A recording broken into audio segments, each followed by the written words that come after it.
Hey everybody, welcome back and happy St. Patrick's Day. This is the residential real estate market update that ended March 14th, 2023. So this is the most current information. It comes out on Tuesdays. It is Friday, so let's get started.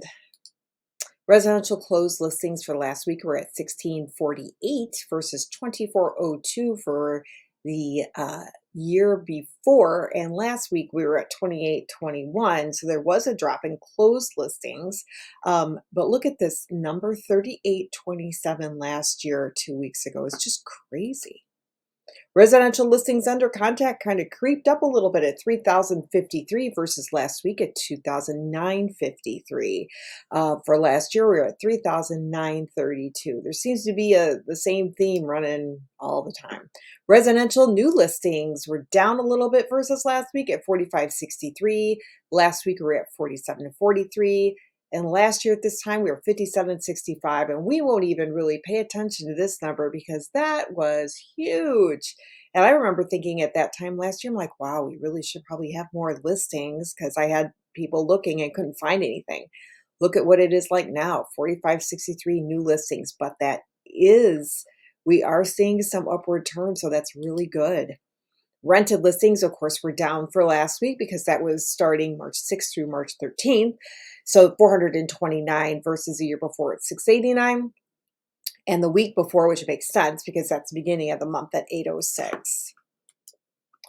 This is residential active and temporary. The total number of active that we have right now, go down here, is 36,466.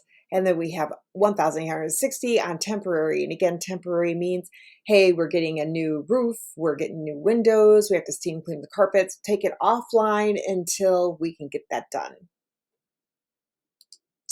Residential open houses were pretty flat. We're at 2253 versus the week before at 2219. I know that we will be doing more open houses, probably, especially me, in the next couple of weeks. So if you're interested to see what's going on in the market, make sure to follow along, and I'll be happy to give you some information.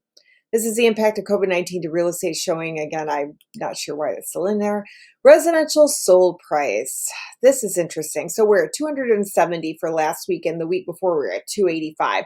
And you can see how it goes. It's maintaining 266, 270, 285 with a bump, 270.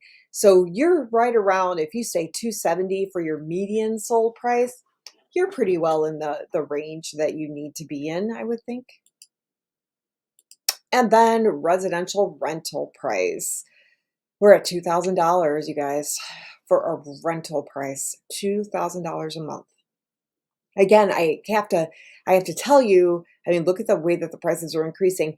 It's great that, especially in Oswego, that they have more rentals going up, but at the same time, if you can't afford it, it doesn't help you. So if you think you can afford $2,000 a month, then you can afford a house.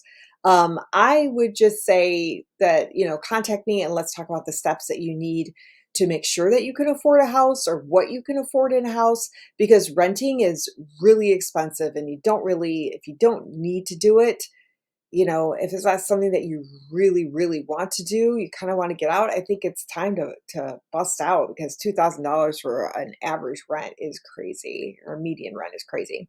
Again, that is it for this week. If you have any questions, please reach out, comment below. You can always catch me at realestateruthie@gmail.com. I'm happy to help.